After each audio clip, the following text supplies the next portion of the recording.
नमस्कार दोस्तों, हिंदी कैंपस की ओर से डॉक्टर दीनदयाल आपका स्वागत करता है।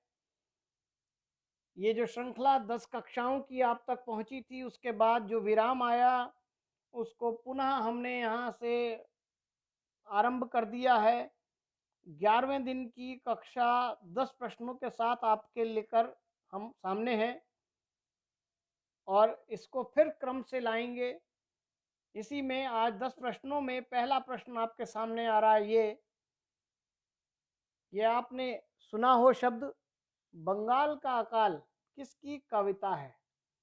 ढंग से प्रश्न को पढ़ना पड़ेगा क्योंकि बंगाल का अकाल नाम का एक रिपोर्टाज भी है जो रांगे राघव ने लिखा है।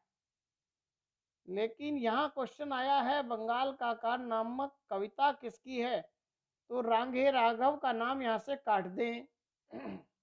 रांगे राघव इसके रचयिता नहीं है, तो इसके रचयिता कौन है। प्रकाश चंद्र गुप्त की ओर जाएंगे तो ये भी रिपोर्टाज लिख रहे हैं इसी नाम का बंगाल का अकाल, तो ये भी इसके राइटर नहीं है। इसके सही उत्तर की ओर चलें तो सही आंसर है हरिवंश राय बच्चन। बहुत इंपॉर्टेंट प्रश्न है। राजेश जोशी नए कवियों में हैं, उन्होंने नहीं लिखा है बंगाल का अकाल नामक कविता किसकी है, हरिवंश राय बच्चन की कविता है। चलिए दूसरे प्रश्न की ओर चल रहे हैं और ये एक छंद है। फाग के भीर अभीरन ते गही भीतर ले गई गोविंद गोरी, भाई करी मन की पदमाकर ऊपर नाई अबीर की झोरी। मैंने पूरी पंक्ति सुना दी आपको, है ना, तो शायद उत्तर आपको समझ आ गया हो। ये फाग का वर्णन कौन कर रहा है, होली के हुड़दंग का वर्णन कौन कर रहा है, और छंद जो है वो ब्रिज भाषा का है। तो ब्रिज भाषा में लिखने वाले तो ये सारे कवि हैं जो विकल्पों में हैं, लेकिन कौन लिख रहा है ये, तो बिहारी उत्तर क्यों नहीं है, क्योंकि बिहारी ने तो दोहे लिखे हैं और ये दोहा नहीं है। घनानंद ने भी सुजान को लेकर लिखा है, लेकिन इस तरह होली के त्योहार की चर्चा नहीं की और ना ये इनका छंद है। भिखारी दास का भी नहीं। अभी पंक्ति सुनाई, भाई करी मन की पदमाकर ऊपर नाई अबीर की झोरी, तो इसके आंसर, इसके रचयिता कौन है, पदमाकर कवि। ठीक है, चलिए नेक्स्ट प्रश्न की ओर चल रहे हैं। तीसरा प्रश्न एक दोहा है। फीकी पै नीकी लगे कहिए समय विचारी, सबको मन हर्षित करे जो विवाह में गारी। ये दोहा किसका है। नीति की बात कर रहे हैं तो आप देखेंगे सारे विकल्पों में नीति के ही कवि हैं, लेकिन इसका उत्तर ढूंढने जाएंगे तो गिरधर कविराय नहीं है। क्यों नहीं है, बड़ा सिंपल सा आपके पास तर्क होगा कि गिरधर कविराय ने दोहा नहीं लिखा, कुंडलिया छंद लिखा है जो 6 लाइन का होता है। रहीम का भी नहीं होगा क्योंकि रहीम के लगभग सभी दोहों में रहीम शब्द का प्रयोग है, रहीमन रहीमन करके। तो इसका उत्तर या तो बिहारी या वृंद होगा। ये वृंद कौन है, ये वृंद रीति काल के रीति इतर कवियों में नीति कवि के रूप में जाने जाते हैं। बिहारी ने श्रृंगार के छंद खूब लिखे हैं, लेकिन नीति के भी लिखे हैं, लेकिन ये बिहारी का छंद नहीं है। ये किसका छंद है, वृंद का छंद है, जिसमें वृंद कह रहे हैं कि कोई बात बुरी होती है, फीकी होती है, लेकिन अच्छी लगती है अगर उसे हम समय पर बोलें, सोच समझ कर बोलें। जैसे सबका मन हर्षित कर देती है अगर विवाह में गाली दी जाए, वैसे गाली लड़ाई करा देगी, गाली बुरी होती है, लेकिन अगर सही समय पर दी गई गाली है तो वो आनंदित भी कर देती है। जैसे शादी में लोग साला या साली शब्द का प्रयोग कर लेते हैं। ये वृंद का दोहा है।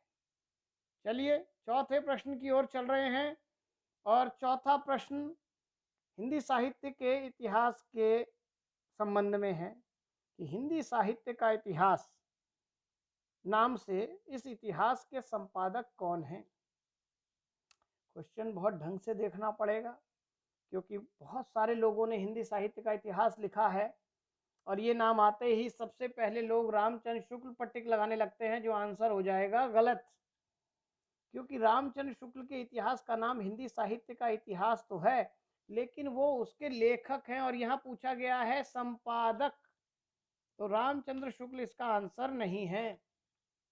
राम कुमार वर्मा इसका आंसर नहीं है, क्योंकि राम कुमार वर्मा के इतिहास का नाम क्या है? हिंदी साहित्य का आलोचनात्मक इतिहास, ये है इनके आलोचनात्मक।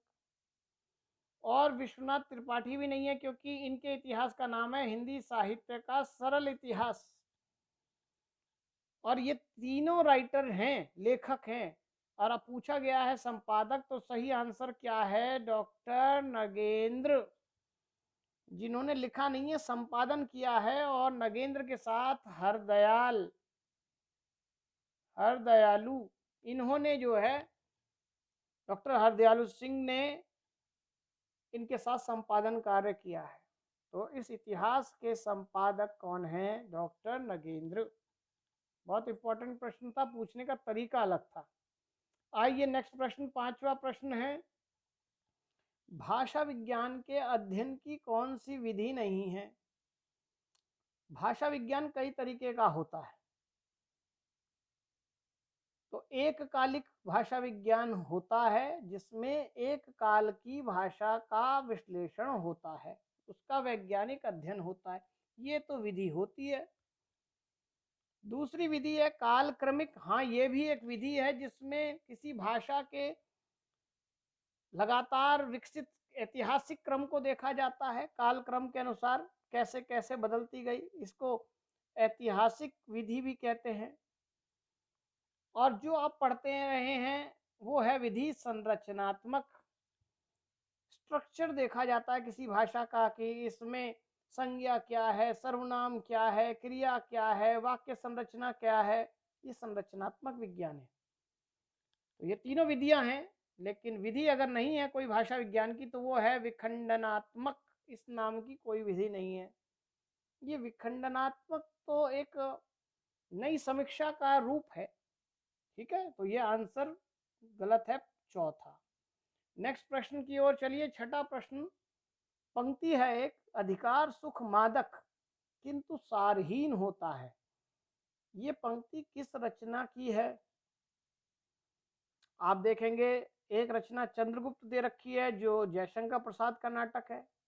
ध्रुव स्वामी, वो भी प्रसाद का नाटक है। दिव्या यशपाल का है, और स्कंदगुप्त प्रसाद का है। तो क्या ये रचना प्रसाद की है, जो तीन रचनाएं प्रसाद की दी गई हैं, या यशपाल की दिव्या से है?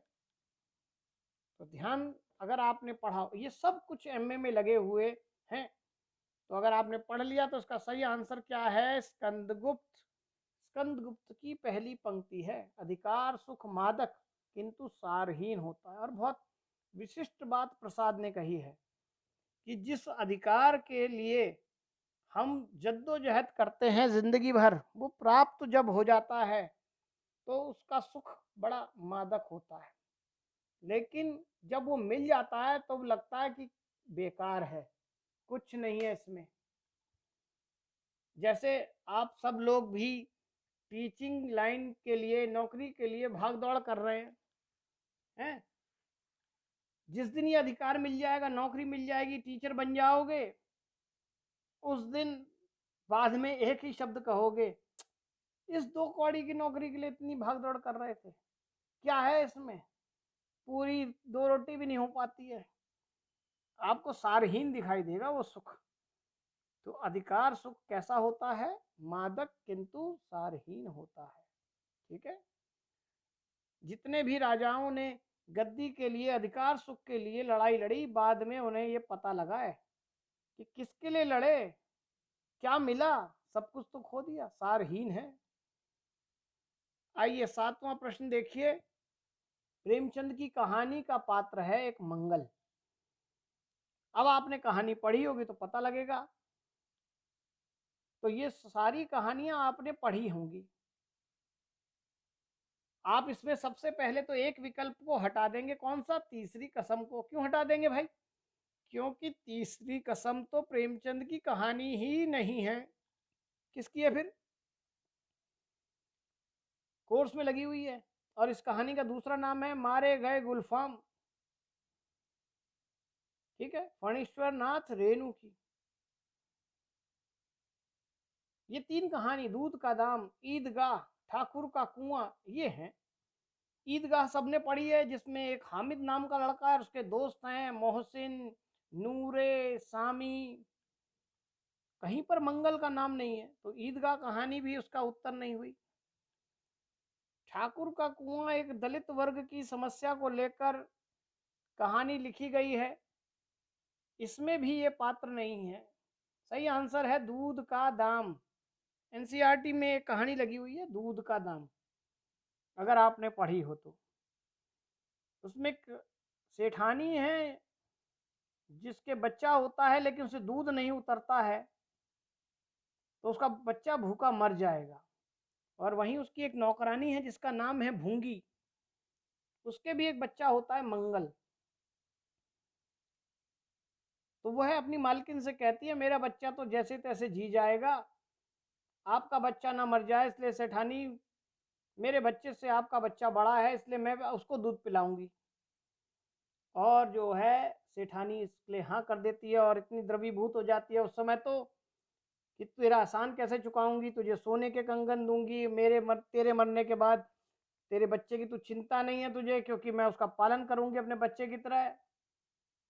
लेकिन बाद में होता क्या है, भूंगी के मरने के बाद सेठानी सब कुछ भूल जाती है और उस मंगल को सुख तो छोड़िए, उसको सोने के कंगन तो छोड़िए, उसको 2 रोटी भी नसीब नहीं होती। इस प्रकार पूंजीपति वर्ग किस प्रकार सर्वहारा वर्ग के इस दूध का दाम चुकाता है, ये कहानी बताती है।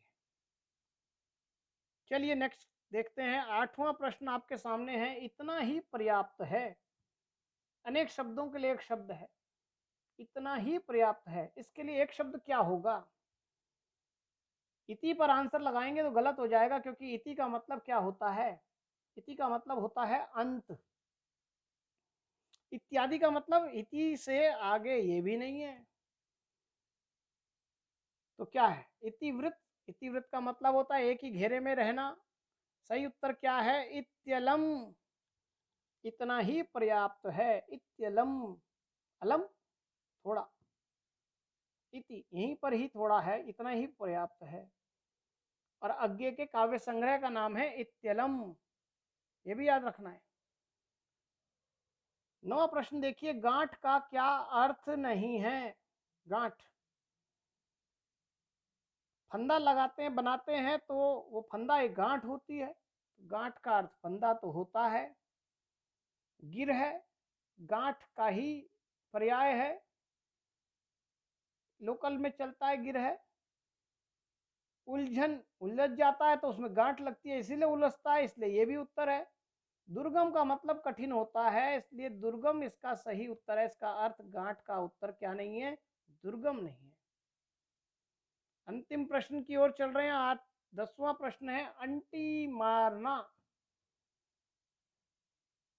ठीक है, अंटी मारना, इस मुहावरे का क्या अर्थ है? खूब हम प्रयोग कर लेते हैं। सही उत्तर क्या है? क्या इसका मतलब है काम बिगाड़ देते हैं अंटी मारने का मतलब? तो आंसर हो जाएगा गलत। क्या अंटी मारकर करने का मतलब है हम किसी को धोखा देते हैं? तो नहीं।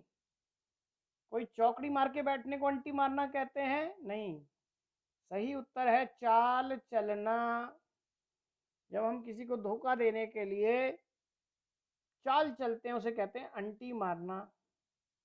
ठीक है, लोग कहते हैं इसलिए मैं काम कर रहा हूँ, कोई अंटी मत मार देना। अंटी मत मार देना मतलब कोई अपनी चाल मत चल देना। ये 10 प्रश्न आपके लिए थे। नया मुहावरा मैंने आपको दिया है, इसे याद रखें। और मैंने कहा ये सीरीज दोबारा से हमने चालू कर दिया आपके लिए श्रृंखला, और आप इससे जुड़े रहें। अगर आपने सब्सक्राइब नहीं किया तो इसे कर दें और दोस्तों को भी जोड़ें। और फिर हम 10 प्रश्न लेकर 12वें श्रृंखला की कड़ी में आपसे कल फिर मुलाकात करेंगे। ठीक है, तब तक के लिए नमस्कार।